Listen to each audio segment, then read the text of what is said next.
አሁን በዓለማችንም ሆነ በአገራችን ኢትዮጵያ ዘመናዊነት በማለት አሊያ ሰዎችም ካሉ የኑሮ ሩጫ የተነሳ እንዲሁም ከዘመናዊነትና ተያያዥ ከሆነው የኑሮና የአመጋገብ ዘይቤ ለውጥ የተነሳ ብዙዎች ፍሬሽ ምርቶች ከሚገኙበት እንደ ጉሊት ካሉ ገበያዎች ይልቅ ለግብይት የሚመርጡት ሱፐርማርኬቶችን እየሆነ መጥቷል። እነዚህን የገበያ ቦታዎች የሚያዘወትሩ ሰዎች ደግሞ በብዛት የሚሸምቱት የታሸጉ ምግቦችና መጠጦችን እንደሆነ ይታወቃል። ለዛሬ ልናነሳ የወደድነው ከሱፐርማርኬት መግዛት የሚለውን ሳይሆን በእነዚህ ቦታዎች የሚገኙት በፋብሪካ ሂደት ውስጥ አልፎ የሚመጡ ምግብና መጠጦች በተለይ አንዳንዶቹ ጆሮን በድንጋጤ ጭው የሚያደርግ የማይጠበቁ ንጥረ ነገሮች ጣል እንደሚደረግባቸውና አንዳንዶቹ ደግሞ ከምን እንደሚሰሩ የሚያውቅ ሰው ድጋሜ ለመጠቀም አይደለም ለማየትም የሚፈቅዳቸው አለመሆኑ ነው። ይበልጥ አስደንጋጩ ነገር ደግሞ እነዚህ ንጥረ ነገሮች የሚቀላቀሉባቸው ሁላችንም በስም የምናውቃቸው በየዕለቱ የምንመገባቸው ምግብና መጠጦች ላይ ጭምር መሆኑ ነው። From fast food favorites to everyday grocery items, these foods have manufacturing processes that might make you think twice before adding them to your shopping cart.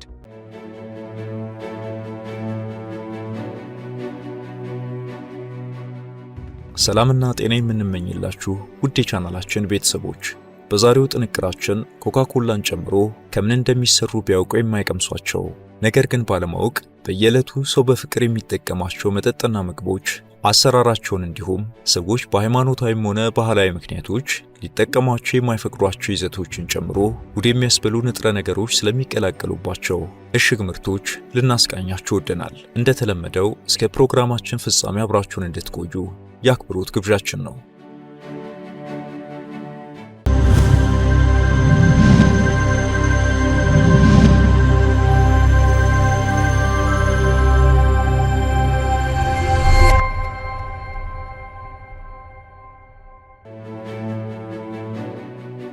በዓለም ላይ ያሉ የታሸጉ ምግብና መጠጥ አቅራቢ ድርጅቶች ተፈጥሯዊ በሆነ መንገድ የተመረቱ ምግቦችን በብዛት ለማሰራጨት ሲፈልጉ ወይም ደግሞ የተወሰኑ ለውጦችን አድርጎ ረጅም ርቀት መጓዝና ረዘም ላለ ጊዜ እንዲቆዩ ሲፈልግ ጣዕማቸውንም ሆነ ጥቅማቸውን እንዳያጡ በሚል የተለያዩ ሰው ሰራሽ ንጥረ ነገሮች እንደሚጨመሩባቸው ይታወቃል። በእርግጥ እነዚህ ንጥረ ነገሮች ሁሉም ጉዳት አላቸው ማለት አይደለም። ነገር ግን በፋብሪካ ሂደት ውስጥ አልፎ የሚመጡ ምግብና መጠጦች በተለይ አንዳንዶቹ ጆሮን በድንጋጤ ጭው የሚያደርግ የማይጠበቁ ንጥረ ነገሮች ጣል ይደረግባቸዋል። እነዚህ አስደንጋጭ ንጥረ ነገሮች የሚቀላቀሉት ታዲያ ሁላችንም በስም የምናውቃቸውና በየዕለቱ የምናጣጥማቸው ምግብና መጠጦች ላይ ጭምር ነው። ለዛሬ በቀዳሚነት የምናነሳው ለበርካቶች እጅግ ተወዳጅ በሆነው የኮካኮላ መጠጥ ይሆናል። ይህ የለስላሳ መጠጥ መመረት ከጀመረ 140 ዓመታት ሊደፍን ነው። አምራቹ ኩባንያ በአሁኑ ጊዜ ከ200 በሚበልጡ አገሮች በቀን ከ2 ቢሊዮን በላይ በጠርሙስም ሆነ በቆርቆሮ የተሞላ የኮካኮላ መጠጥ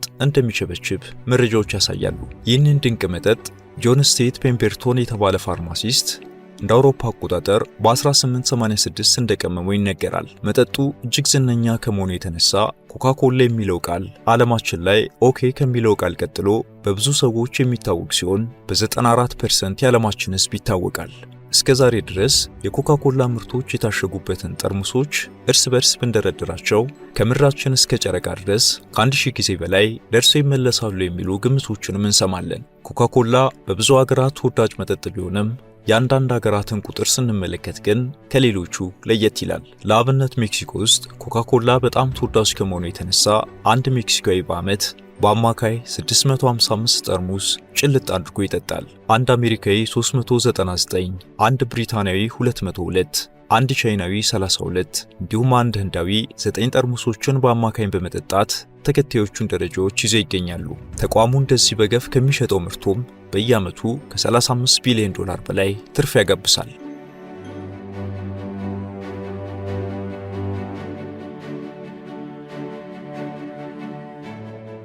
የኮካኮላ ፋብሪካ ምርቱን ከምን እንደሚቀምመው በአብዛኛው ቢታወቅም ተለይቶ የሚታወቅበትን ልዩ ጣዕም ጭምር የሚወስነው ወይም የሚወስኑትን ቅመማት ግን ባለቤቶቹ በሚስጥርነት በዋናው ማዕከል በአትላንታ ጆርጂያ ዩናይትድ ስቴትስ በልዩ ካዝና ጠብቋቸው የኖሩ ሲሆን ከትውልድ ትውልድ በዚሁ ጥብቅ ሚስጥራዊነት ሲያስተላልፏቸው ቆይቷል። አሁን አንዳንድ የሥነ ቅመማና የዘርፉ ተመራማሪዎች ሚስጥሩን ደርሰንበታል ሲሉ ይህ መጠጥ ከምን እንደተቀመመ ሰዎች ቢያውቁና ከሰውነታቸው ጋር ሲዋሃድ የሚፈጥረውን ተጽዕኖ ቢረዱ እንኳን ከፍሎ ሊጠጡት በነፃም ባልቀመሱት ይላሉ።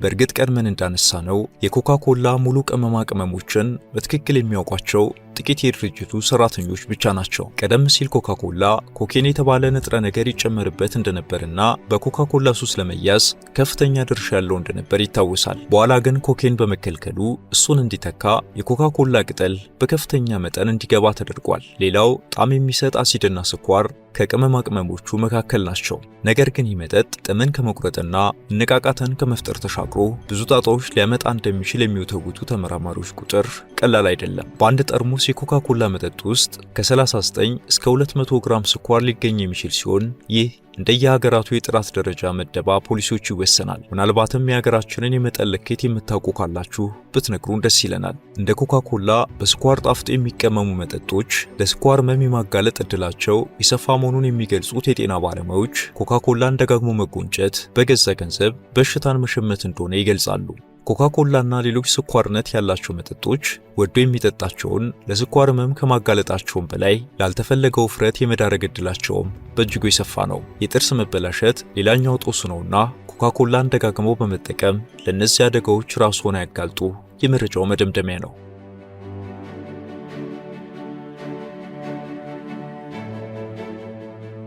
ወደ ሌላኛው ምርት ስናልፍ ማስቲካን እናገኛለን። ከምግብ እኩል በየዕለቱ ሲያላምጡ ከሚውሉ ሰዎች እስከ አልፎ አልፎ ተጠቃሚዎች ማስቲካ የብዙዎች ተወዳጅ ምርት ነው።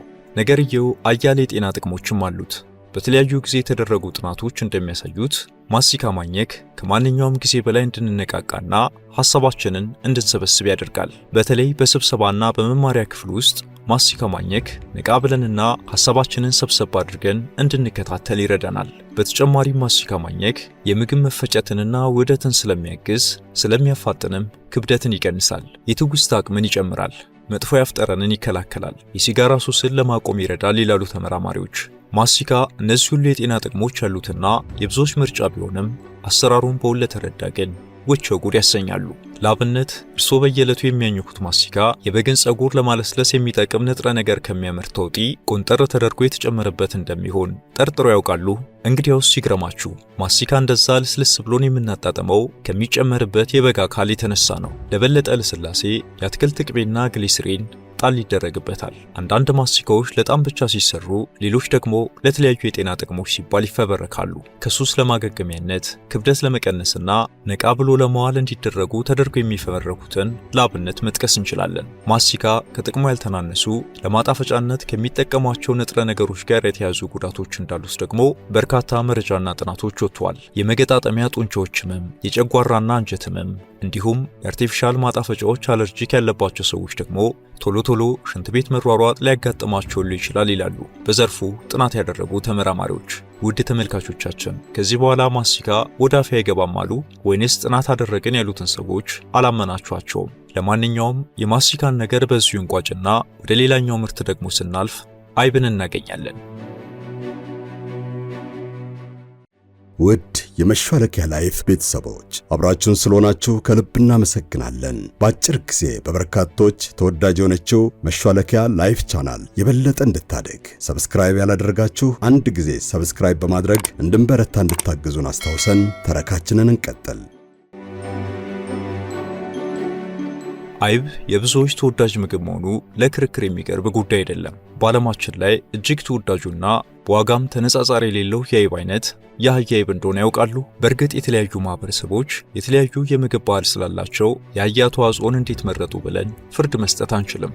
ለማይመርጡት መረጃ ማካፈል ግዴታችን በመሆኑ እንቀጥል። ሰርቢያዊው የቀድሞ የህዝብ እንደራሴ ስሎቦዳን ሲሚክ ይህንን በሀገራቸው ተወዳጅ የሆነውን የአህያ አይብ በማዘጋጀት 1 ኪሎ ግራሙን የአህያ አይብ በ1000 ዩሮ ይቸበችቡታል። በዚህ ዋጋ ወይንም ከዚህ በተሻለ ዋጋ የሚሸጥ አይብ የለም። ማዘጋጀቱም ደግሞ እንዲሁ በቀላሉ የሚከናወን ተግባር አይደለም። ከወተቱ አይብ ማውጣት እጅግ አስቸጋሪ ነው። ይህ የሆነበት ምክንያት ደግሞ የአህያ ወተት ሴሲን የተባለ ፕሮቲን በውስጡ ስለሌለ እንደ ላም ወተት በቀላሉ አይረጋም። ስለዚህም ስሎቦዳን ሲሚክ ይህን ተግዳሮት ለመቅረፍ በቴክኖሎጂ የተደገፈ ባለሙያ በመቅጠር መፍትሄ ያበጁለት።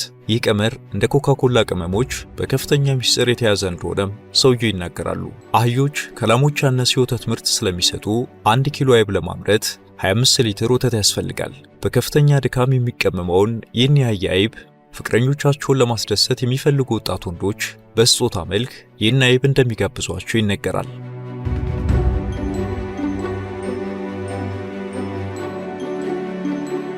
እውቁ ሰርቢያዊው የሜዳ ቴኒስ ተጫዋች ኖቫክ ጆኮቪችም በስሩ ለሚተዳደሩት ምግብ ቤቶች ይህን የአህያ አይብ በመግዛት ደንበኛ መሆኑ ይታወቃል። ስሎቦዳን ሲሚክ በዓመት ከአህያ ወተት የሚያመርቱት የአይብ መጠን 50 ኪሎ ግራም ብቻ መሆኑን በመጥቀስ ወደ ሌሎች ሀገራት ለመላክ በወተት ውጤቶች ዙሪያ ያለው ጥብቅ ሕግ ችግር እንደሆነባቸው ተናግሯል። ይሁን እንጂ ቱጃሮቹ ሰርቢያ ድረስ እየመጡ ልዩ የሆነውን ምርቴን ይገዛሉ የሚሉት ስሎቦዳን ሲሚክ ከዚህ ቀደም ከማሌዥያ የመጣ አንድ ባለሀብት 15 ኪሎ ግራም የአህያ አይብ እንደገዛቸው ያስታውሳሉ። እንደው ነገሩ ቢያስገርመን አነሳ ነው እንጂ የዛሬ ትኩረታችን ይህ አይደለምና ወደ ቀደመ ነገራችን እንመለስ።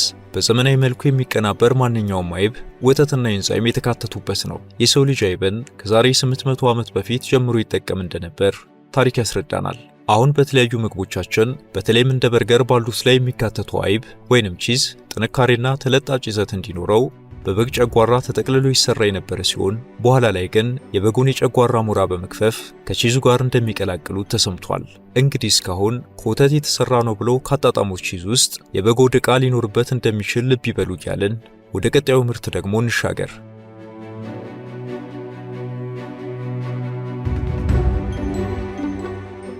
ወቸጉድ የሚያሰኙ ንጥረ ነገሮች ከሚጨመርባቸው ምርቶች መካከል ሌላኛው የቫኒላ ፍሌቨሮች ናቸው። ይህ ተወዳጅ ማጣፈጫ በምንሰራቸው ብዙ ምግቦች ውስጥ ጣል እያደረግነው ተጨማሪ ጥፍጥናን ይሰጠናል። እንደ ፍሌቨሮቹ አይነቶች የቫኒላ ማጣፈጫዎችም የተለያዩ ግብዓቶችን ያካትቱ ናቸው። ጥቂት የማይባሉት የቫኒላ ቅመሞች ላይ ለማየት የሚቀፍ ቢቨር የሚባል አስቀያሚ እንስሳ ሰገራ ይጨመርበታል። እስከዛሬ የተጠቀሙትን የቫኒላ ማጣፈጫዎች አስታውሰው ያስታውኩ አልቃጣውትም? እንግዲያውስ ላለፉት 90 ዓመታት በተለይ በሀገር አሜሪካ በሚቀመሙ የቫኒላ ማጣፈጫዎች ውስጥ የዚህ ቀፋፊ እንስሳ አይነ ምድር እንደሚጨመርበት እንንገሮ።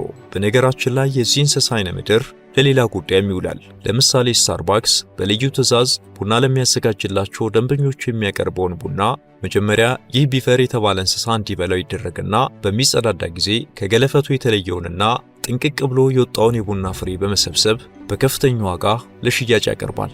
አበስኩ ገበርኩ ብለን አሁንም ዳሰሳችንን እንቀጥልና ተወዳጁን ሬድ ቡል ኤነርጂ መጠጥ ደግሞ አስከትለን እንመልከት።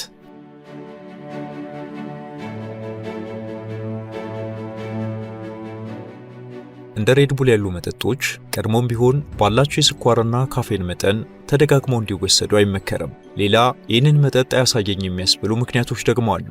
ከነዚህ አንዱ ሬድ ቡል ሲቀመም የበሬ ስፐርም ወይም የዘር ፍሬ ይቀላቀልበታል የሚለው ወሬ ነው። እስከዛሬ የተጎነጩት ሬድ ቡል ልውጣ ሳይል በፊት አሉባልታውን እናጥራለሁ። ሬድ ቡል የበሬ ዘር ፍሬ እንደወረደ አይጨመርበትም። ታዲያ አሉባልታው ከየት መጣ ቢሉ ሬድ ቡል እና ሌሎች በርካታ ኃይል ሰጪ መጠጦች ቶራይን የሚባል ንጥረ ነገር ይጠቀማሉ። ይህ ቶራይን የተሰኘ ቅመም የሚሰራው ደግሞ በተለይ ቀደም ባሉት ጊዜያት ከበሬ መራቢያ አካልና የዘር ፍሬ በፋብሪካ ሂደት ተቀምሞ ነበር። እንደ ሬድ ቡል ያሉ ኃይል ሰጪ መጠጦችም ቶራይን ሰዎች ውጥረትን ለመቀነስ፣ ጭንቀትን ለመቆጣጠር፣ ብርታትን ከፍ ለማድረግ የሚያግዙ በመሆናቸው እንደ ዋነኛ ቅመም ይጠቀሙባቸዋል። ነገር ግን አምራች ድርጅቶቹ ድርቅ ብለው ሲከራከሩ የሚደመጡት ይህ እነሱ የሚጠቀሙት ቶራይን በጣም ከበሬ ዘር ፍሬ ጋር የሚመሳሰል ቢሆንም እንደወረደ የተጠቀምነው ሳይሆን በፋብሪካ ያመረትነው ነው በሚል ነው። የሬድ ቡልን ነገር እዚህ ጋር ገታ አድርገን አሁንም ዳሰሳችንን እንቀጥል።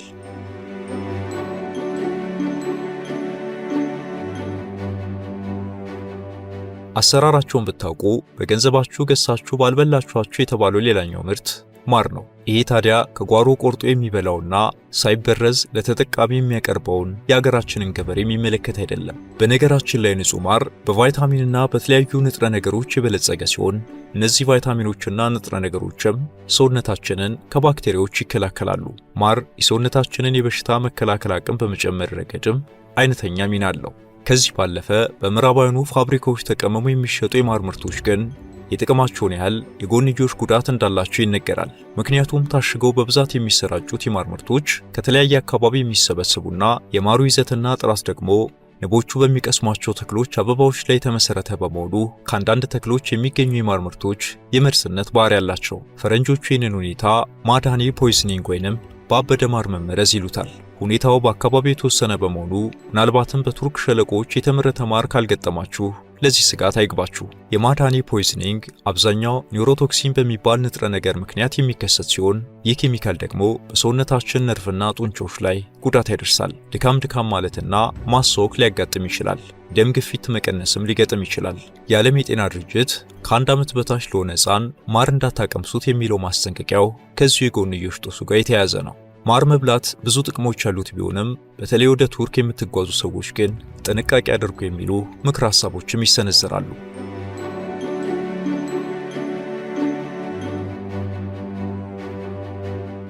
ወደ መጨረሻውና ከምን እንደሚሰራ ብታውቁ በገንዘባችሁ ገሳችሁ ባልበላችሁት ስንል የምንነግራችሁ ሌላኛው ምርት የለውዝ ቅቤ ነው። ነገርየው በርካታ የጤና በረከቶች ያሉት መሆኑ አይካድም። እንደውም በፑርዱ ዩኒቨርሲቲ ተመራማሪዎች የተደረገ ጥናት እንደሚያሳየው ከሆነ 28 ግራም ወይም 1 አውንስ ኦቾሎኒ ወይም የኦቾሎኒ ቅቤ ወይም ፔናት በተር በየዕለቱ ከተመገብን የማግኒዚየም፣ ፋይበር፣ ኮፐር፣ ቫይታሚን ኢ እና አርጋይኒን የተሰኙት ንጥረ ነገሮችን በውስጡ ይዛል። እነዚህ ንጥረ ነገሮች ደግሞ የልብ በሽታን ለመከላከል ይጠቅማሉ። በዚህ ዩኒቨርሲቲ የተካሄደው ጥናት የኦቾሎኒ ሌላ ጠቀሜታንም አሳይቷል።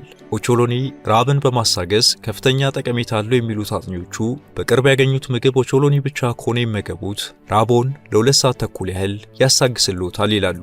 ይህ ማለት በልተናቸው ከ20ና ከ30 ደቂቃ በላይ ከማይዘልቁት ኬኮችና ሌሎች ስናኮች ጋር ስናነጻጽረው ኦቾሎኒን የሚደርስበት የለም። ታዲያ በዚህ የኑሮ ውድነት ሳይበሉ ለመጥገብ መፍትሄ አይሆንም ትላላችሁ? በፍሎሪዳ ዩኒቨርሲቲ የተደረገ ጥናት ደግሞ ኦቾሎኒ በበሽታ ተከላካዮች የበለጸገ መሆኑና ይህም ለልብና ለካንሰር በሽታዎች የሚያጋልጡንን ፍሪ ራዲካልስ ለመከላከል እንደሚያስችል ይገልጻል። ከነዚህ በሽታ ተከላካዮች ውስጥ ፒኮሜሪክ አሲድ የተሰኘው ኦቾሎኒ ሲቆላ የመከላከል ብቃቱ በ22% ይጨምራልም ይላሉ ጥናቶቹ። ታዲያ እነዚህን የጤና ጥቅሞችን የያዘው የለውዝ ቅቤ በተለይ ሲቀመም ግን እረ ይቅርብኝ የሚያሰኙ ቅንጣት ነገሮች ሊገኙበት ይችላሉ የሚሉ መረጃዎች እየወጡ ሲሆን እነዚህ ቅንጣቶች የሚገቡት ታስቦበት ሳይሆን የለውዝ ቅቤ ትንኞችን የመሳብ ከፍተኛ ባህሪ ስላለው ነው። የአይጥ ፀጉር ብናኝም ሊገኝበት ይችላል የሚሉም አልታጡም። ይህንን መረጃ ዳቦ ላይ ለውዝ እየቀቡ ከሰሙት ምን እንደሚሰማው መገመት አይከብድም። ነገሩ ግን እውነት ነውና ይወቁት ብለን አቀረብ ነው። በአንድ ወቅት የአሜሪካ ምግብና መድኃኒት ቁጥጥር ባለስልጣን ባደረገው ጥናት በ100 ግራም ለውዝ ቅቤ ውስጥ ከ30 በላይ የተለያዩ ነፍሳት ቁርጥራጮች እንደሚገኙበት አረጋግጧል። ታዲያ ይህንን እያወቁ ጠዋት ቀለል ያለ ቁርስ ዳቦ ላይ ለውዝ ቀባ አድርጎ መብላት አይከብድም ይላሉ?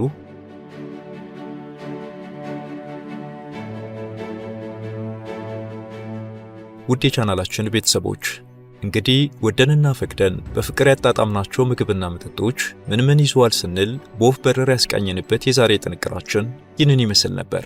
ሌሎች ቢሰሩ ብናቃቸው አሊያም በዚህ ጉዳይ ላይ መረጃ ካፍሉን የምትሏቸው ጥቆማዎችን በአስተያየት መስጫው ላይ አስፍሩልን። ለቻናላችን አዲስ ሆናችሁ ሰብስክራይብ ማድረግና የቪዲዮ ለሌሎች እንዲደርስ ሼር በማድረግ እንድታጋሩልን እየጠየቅን አብራችሁን ስለቆያችሁ ልባዊ ምስጋናችንን በመቸር ተሰነባበትን። መልካም ጊዜ።